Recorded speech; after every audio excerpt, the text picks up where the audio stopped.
10 years from now, you're going to have a 16-year-old and a 19-year-old. Yes. The amount of time your kids want to spend with you is so different. Dadvertising.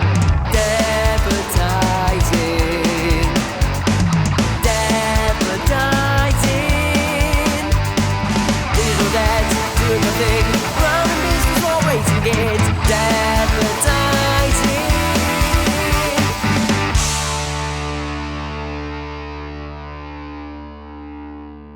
Welcome to Dadvertising. Really good episode if you're a lizard today. Or a mermaid. Well, that was, hold on. I should have said the joke before, but it's all around scaling. It's all around scaling. All right, so today, Scale or not to scale. today's episode is talking about to scale or not to scale. So today we're going to be going through some pros and cons.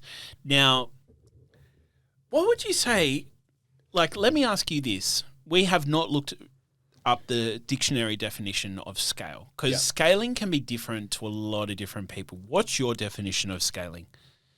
I would say growing the size of your business across all facets in terms of revenue, team, systems, deliverables, I think growing a business is just kind of revenue or hiring. I think scaling is like a conscious decision to make the whole thing bigger and kind of, if it was like a circle, just expanding that circle in every direction. Yeah. Yeah, that's what I would define it as. Yeah, because I've always sort of wondered, you know, different people talk about scaling in different ways and things like that. And for me, it was sort of like scaling for me was, so being someone based in New South Wales, scaling was like going into Victoria, going into Queensland, going into Adelaide, South Australia, going into Western Australia. Because your business is it's a local base, or I would say local in the sense of like I was more or less willing to travel around New South Wales. And then when I scale, like the way that I scaled in inverted commas was more so when I then started bringing on or working with contract videographers to then be able to like basically, you know, have clients film, you know, whether it's in Melbourne or wherever, even in Sydney, with different videographers so that I could continue to either grow the business and things like that as well. So, Fair enough. Yeah. I think everyone's got a definition of what it means to them. Because for a physical location probably means more locations. Yeah. For an online business, it's going to be more clients / students / sales. Yep. And inevitably with that, you've got to grow the back end. Yep. As well. So deciding to scale or not to scale, this really comes down to what's important, right? So what I wanted to ask you is, what made you even want to talk about this topic today? Yes, it was my idea for a topic because it's something I was literally battling with in my head for the last 2 weeks, which, as the time of recording this, revealing our secrets as to how much we bank up episodes was over the Christmas break. Which was not something I consciously took, but a lot of our clients went on break. There's a lot of public holidays that fell on like a Monday, Tuesday, so there's like a 3-day week and a 4-day week. It was a slower period. And also December was just a month where a lot of problems arose in the business. And so I had in my mind just this constant, like, what is going on here? What's caused all these problems to all manifest in December this year? And I kind of reverse engineered it, looked at everyone, and I just realized that it was the scaling that we did from kind of April to now that caused 100% of the problems. Yeah. And obviously by the scaling, it does include hiring agencies, team members, clients, systems. It's all me and decisions that I've made, but I make decisions with the help of other people. Yeah. And so I got to that point and I looked at, okay, so if everything, all the clients I work with, all the one-on-one work that I like physically do is working out fine, and then all the problems have come from maybe clients my team has delivered to, or clients my sales team has brought on without them kind of going through my fingers first, then would this just be easier if it was just me and a couple of VAs the way it was 14 months ago? And I talked to a lot of people. I actually went very kind of sort of logical, and I found people who have been in those situations, people that we both know who have kind of had grown businesses and then stripped them right back. Yep. And also people who have just grown and kept growing. Yeah. And just to figure out which direction I wanted to go in. And I only really made the decision to continue the scaling process about 5 days ago. Yeah, right. Just off the back of a phone call I got from a friend who said they're providing a service. Do I want to work with them? And that was kind of like the sign I needed to keep going in the direction I'm going. But I've had the time to, I suppose, take stock is what you'd say, and I'm going to do things differently. Yeah. So that's where I came. It was just literally a conversation I was having with a lot of people last week. So I wanted to throw it on you because you've done a similar thing. Yes. In the last episode, we spoke about how you've stopped working with contract videographers so much, and you do nearly all of the work yourself. We still do have contract videographers and whatnot. It's probably, I just realized, so just on that topic, I've realized, and something that we talked about in the last episode is that, I found that it was the most, one of the biggest income producing activities that I can do. Yeah. If I'm purely looking at it from like a monetary point of view. Yes. But the other part is I love it. Like if money weren't an issue, especially like it does take its toll to travel and to be either in the Gold Coast, Melbourne, Adelaide, Perth, wherever. But the thing is, once you're there, it's such a cool experience. Like even there's a guy, a client of mine who, I even did a little video one time last year, and it was like he's in Southwest Sydney, had a Turkish coffee, had a artigele, and like the artigele, like the the hookah shisha sort of thing. Yeah, shisha. Yeah.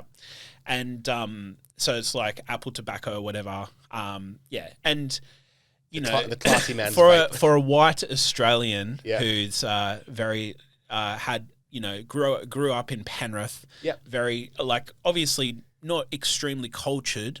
It's awesome to experience other people's cultures. Yeah, and that's probably the part I love the most. Is even there's a gentleman, a Pakistani gentleman who we did some filming with, and I'm due to go and see him again this year.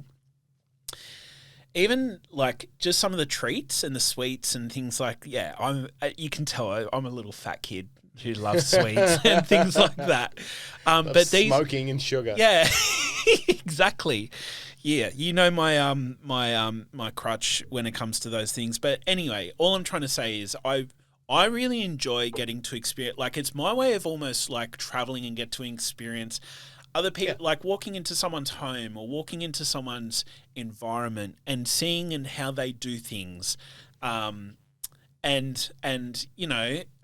everyone has pros and cons and things like that. But that's the part I loved the most. And I still have these videographers and everything else. I just found that typically, especially the way that I'm sort of operating now is I have them on call when because they run their own businesses and do their own things, but I have them on call to be able to say, hey, I either can't make this or there's an event happening with very short notice. Is this something that you'd like to take on? Yeah. And it either does or does not work for them. Yeah. And, nothing against our videographers or anything like that. It was just more so I found that I really do enjoy it when everything's taken care of. Yeah. And, But you like doing elements of it yourself, and that's generally the clients who are the happiest and stick around the longest. Yeah. Same as long as you can find that balance of profitability, enjoyment, and also the details being taken care of behind the scenes. Because again, if Jess was unwell or the team were in disarray, there's no way that I could keep a straight face or even be present whilst all of the stuff's happening. You know? Totally. Yeah. There's been a few times this year where the scale of the team has been amazing. So in 1 week when I was away in the beginning of December, I worked about 4 hours that week. You know, just 3 1 or 2 hours stints on the laptop. Just kind of in a cafe. And during that week, campaigns were launched. We brought on a client up front, so we made money. Tech issues were sorted out without me even being there. Team meetings, client updates sent out. Amazing. Over Christmas time, I'm dealing with like a lot of problems from people who were dealt with over that period, that sort of thing. So, you know, there's definitely there's systems to put in place, and this is where we're at now. It's the scale not to scale conversation. It's more of a subjective thing. And you know, to use your words, you talk about values a lot. What do you value? One thing I don't value too much is numbers for the sake of numbers. That sort of thing. I don't value my own followers or that sort of thing. Well, this is a huge thing. I've personally had to deal with this. The coming to acceptance that anywhere and everywhere you look in the digital, any sort of business you can really say, is there's such a high acceptance around having a 7-figure business or an 8-figure business or these figures, right? And it's not only figures in revenue, it's figures in profit, figures in like in following, figures, you know, figures everywhere, numbers. What does it actually mean? And I think you, just before, like in preparation for this episode, you pointed out something that was really, really interesting. So tell me about, like, you know, you were like when I asked you at the you know beginning, like you're talking about how you were away in Hawk's Nest with your family, smaller team, but you had like, and whilst the numbers weren't bigger, you had like even share. Do you want to share a little bit about that? Well, it's the same week I was just talking about, but I think the numbers you're talking about, the actual business numbers have been much bigger. Revenue, what I'm paying myself is actually less than I was last year. Because I'm supporting more families, more teams, investing more in advertising, stuff like that. So I've just stripped back my own salary to a point where it's fine. But it's not like swagging around like I was last year when I thought I was really cool. So, and so, but also over Christmas time, that sort of thing, paying yourself less becomes a bit more apparent as well, because Christmas is an expensive month. That sort of thing. So I think a bunch of perfect storm things happened to make me realize, like, okay, is this the direction I want to go? Do I just have 5 clients at $5,000 a month each or $10,000 a month each who pay me? And I just work really, really hard with them. It's not the and I think it wasn't even really a real plan. It was just kind of like me dealing. What if? It was just me dealing with anxiety and thinking grass is greener. It's all it was that grass is greener, and it probably would have been a huge mistake to pursue those feelings. It was just emotion, not logic.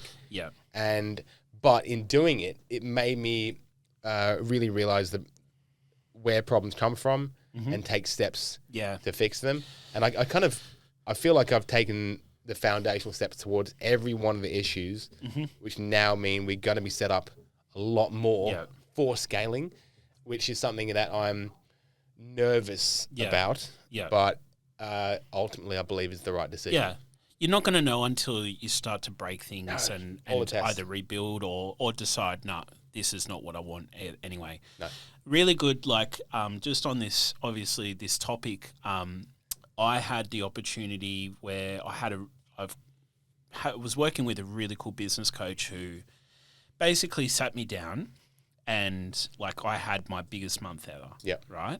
And he sat me down and he goes, and I was like, my eyes were wide open. I was like, how far can I take this? And he goes, right, this is what it looks like. and we talked about building this $10 million business and, going overseas and into the US and Canada and scaling our agency. He said, however, Alan, I want to stop you there. I want to, whilst the figures all look great, let's get down to the reality of what this looks like. Yeah. Right? And he goes, the first step would be to do this, that, blah, blah, blah. By the end, you would have a C-suite. You'd have a board. Yep. You may still be the CEO. You may not. And effectively, your business takes on its own identity beyond where it is right now. And that's not necessarily a bad thing. It just is, right? But what you'll find is that typically more money does not equal more revenue does not equal better life, because what you'll find is in order to get to there, you're going to have to hire more. Yep. You're going to have to systemize more. You may not have the same level of customization and the same level of creativity and all these other things. And it got me sort of thinking to a degree, right? I can really build out this system. I really can. It's a really cool offer. All those other things. However, I have 2 kids. I've got a 6-year-old and a 9-year-old. I've got a beautiful wife, and I've got a pretty cool life. And just like you were sharing on your Christmas period, things, you were making more money and all these other things, right? It's not just about money. It's about time, right? Quality time that you get to spend, and how many problems do you, I guess the amount of problems and the amount of things that you have on your plate. Each level and each step, you have different things that you've got to work with and deal with and all those other things. But I just found that for me, I didn't want to get into this place of not being a part of the business and I know it's a little bit of an ego thing as well, letting go, because I still really enjoy what it is that I do. And even sometimes I still question whether I'm right to be a business owner or not, and all these other things as well. Yeah. I don't know that I could ever work for someone. No. But I know that I really enjoy what I love and do. And at the end of the day, for example, we have 30 clients on our books right now, right? And there's an argument exactly like you were saying, would I even consider going from 30 to 15 and increasing the cost of entry or the cost per month by putting more attention and focus on those clients? Or can I go from 30 to 50 and slightly increase? To scale or not to scale? Yeah, exactly. Here we are. And for me, and rightfully or wrongfully, I'm at a point where I haven't actually really identified where I want to be in 10 years' time or even 5 years' time. I'm sort of at a point where I'm still working on things within the business and still getting the systems and the processes right as I'm continuing to grow. So when I say 30 clients, it just dropped down to 28, literally last week. 27 after this. I've just I've got to have a chat with you. Fuck you. Can I stop you on the 5-10 year thing? People always talk about 5-10 years in business, right? Yeah. 10 years from now, you're going to have a 16-year-old and a 19-year-old. Yes. So your life will look insurmountably different. Yeah. And so will mine. I'll have 2 13-year-old daughters. Oh my gosh. Fuck me. Can you just... Yeah, wow. How terrifying is that? Yes. But yeah, the amount of time your kids want to spend with you is so different. It's going to be different. And so this is a thing I think about all the time with, right now. Yes, scaling the business is actually, it can seem like it's taking away more time, but we kind of also have to do it to get the time back. 100%. It's a really weird balance because if it's a smaller business and it's all you can pick and choose as much as you like, but when you stop working, when you're on holiday, the money stops. Well, that and like something happens to the market, like something like COVID happens and whatever industry you're working in cannot operate. Yeah. They're immediately going, okay, well, we can't spend money on marketing or we can't. Yeah. And you're so like, because of your decision to stay small, you're volatile to the risks in correlation with that. Because maybe you only have 7 clients and one client is, 7? Let's say 5 clients and one client is 20% of your income. Yeah. If one goes, very tricky. Yeah. So, and this is, I don't think we're not here to give a definitive answer on this podcast. It's just an interesting conversation that when you do have little kids who want to hang out with you for about 5 years, you know, and then they get to the age of your kids a little more self-sufficient. You said that they do their own thing when you're with them for the day. When I'm with my kids for the day, it is non-stop. Daddy. It is like they're in the question phase, you know, the do this phase. And so right now, when I have the scaling I've done to have a team deliver for me so I can spend a week in Fiji with the kids, that sort of thing, and still make sales and stuff like that, is incredible because those memories won't come back. But also it creates the problems. And my mentor, Scott, he always says, if you pick up one end of the stick, you've got to pick up the other two. Yeah. And so every time I come to him with a decision to make, he says that. And he's like, okay, so here's the good side. What's the opposite side of it? And that's the constant decision. Ultimately, I think the right thing to do is for me now, and I would never suggest to give other people unsolicited advice on what to do with their family, business, kids. Yeah. But I think for me, what I've got to do is focus on a sustainable, what you call lifestyle business at this stage in my life, which is, and a lifestyle business is one where I can pick and choose hours a little bit, maybe work like 4 or 5 hours, 5 days a week. And then I can clock off and still provide and make those memories, knowing that when the girls go to school in 3 years' time, I've got an extra 40 hours a week. Yeah, exactly. Like I've got a working week has arrived on my desk that I didn't have. Yeah. And whether I make my millions when I'm 32 or 37 is irrelevant. Exactly. It's like, that's the thing is we've got so much time to build wealth from a long-term point of view. That like, especially at your age and mine, that you can take bigger risks now. We're pretty much the same age, man. Yeah.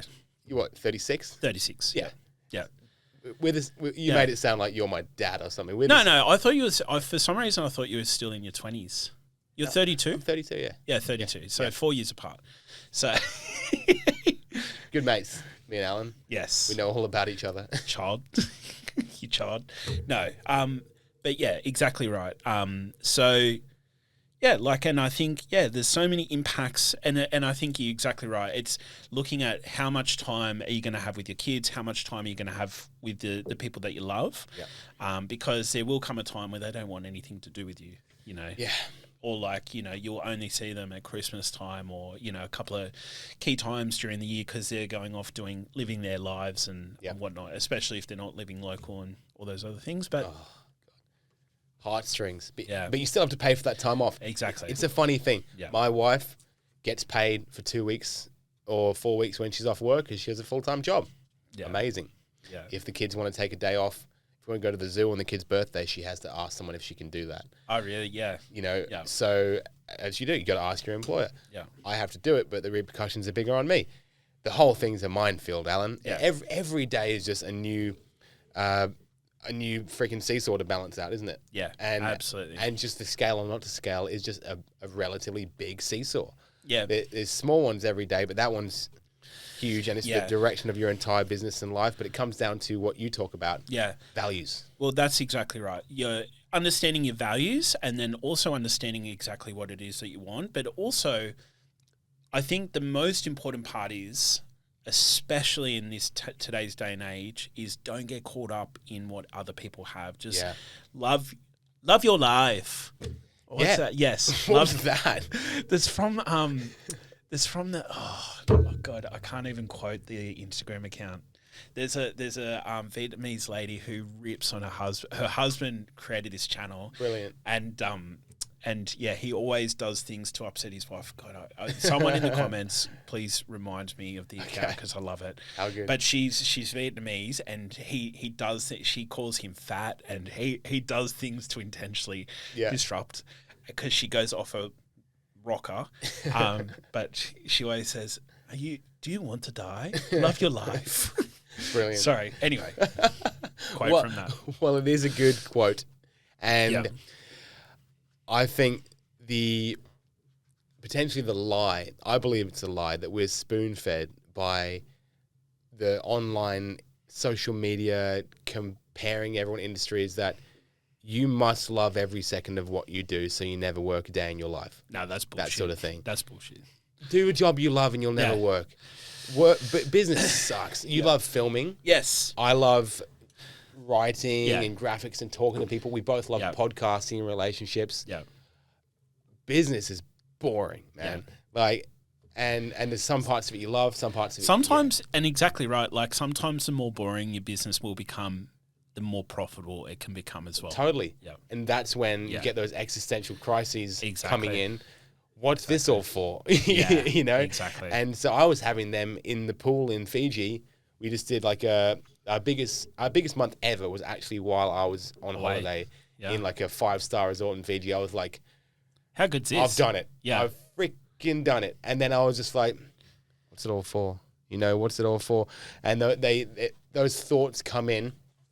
But I think that, to quote my friend Hugh, I'm going to be stressed either way about something. Yeah, exactly. You know, so you might as well be stressed about your own business, your own problems. And, you know, ultimately you are driving your own car. Yeah. To use a really beautiful analogy. Yeah. You're driving your own car, and you can just, and the thing about a business is you can, while it's small, you can change direction pretty quickly. Yes. You know, before you've got 10 million in revenue and 70 staff and an office and, you know, massive expenses, you do have the luxury in those first few years of being able to pivot a little bit without a bunch of other families being affected. Yeah. And it takes confidence, it takes balls and a little bit of luck, I think, and testing, like we say in marketing, always testing. But yeah, where I've come to is that I am deciding for the former to scale this year, but I think that it's going to be very, very intentional. But I could have only figured that out from doing what I've just done, which is a very messy year. Yeah. Go make mistakes. You have to. Yeah. I think this whole podcast is a mistake, to be honest. I was about to call you a mistake, but that would have been mean. You'd have to ask mum and dad. I think I'm within a close enough age gap for my sister that I was intentional. Okay. Let's say you're intentional. Not a mistake. But that's exactly right. You've got to go fail. You've got to go make mistakes. You've got to go fuck things up to really learn what it is that you love, what it is that you enjoy. And, so that you can love your life. Love your life. All right. We'll wrap up today's episode. But thank you for listening. Make sure you leave some comments, good ones. We must stress. Only good ones, only positive ones. Plus, also, if you would like us to do or cover a topic, let us know. Yeah, that'd be great. Yeah. We'll run out of ideas by episode 9. Oh, we've got a couple more up in the bank, but we'll have We're excited. Yeah, we love hearing feedback. Thanks, guys. Thanks. Peace. Next week.